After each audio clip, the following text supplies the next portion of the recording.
The Gettysburg Address by Abraham Lincoln. A nation founded in liberty and equality that sticks together through challenges and hardship will never fail. 4 and 7 years ago, our fathers brought forth on this continent a new nation, conceived in liberty and dedicated to the proposition that all men are created equal.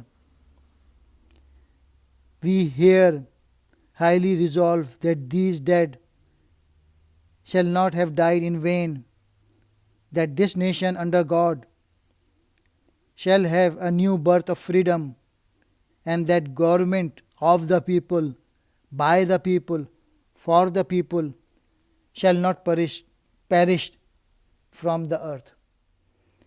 Between July 1st and July 3rd, 1863, the forces of General Robert Lee Confederate Army battled the Union General George Meade's Army of the Potomac at Gettysburg, Pennsylvania.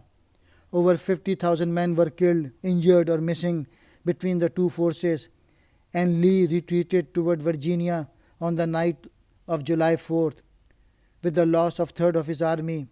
It was a crushing defeat for the Confederacy.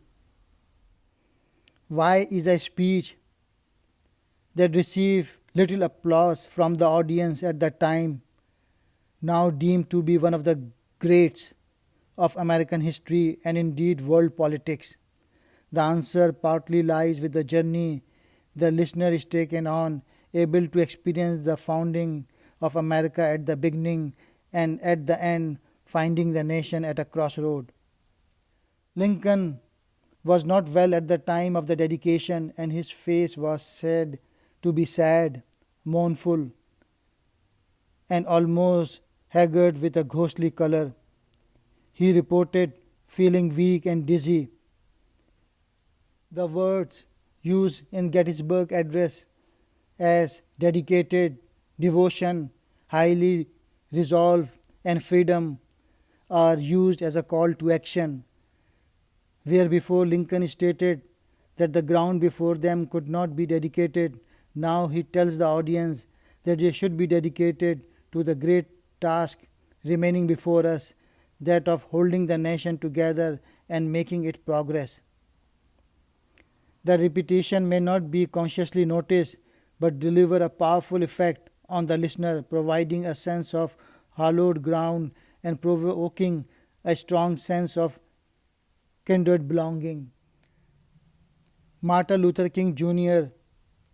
alluded to the Gettysburg Address in the opening of this "I Have a Dream" speech at the 1963 March on Washington, standing on the steps of the Lincoln Memorial.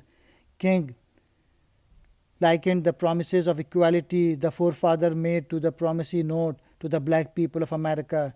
He argued that the hopes stemming from the Emancipation Proclamation and the Gettysburg Address had been unfulfilled for black Americans and were now returned on account of insufficient funds. With this reminder of the nation's founding principle, the civil rights movement pushed ahead to ensure that the promise of freedom and equality for all of its citizens was fulfilled.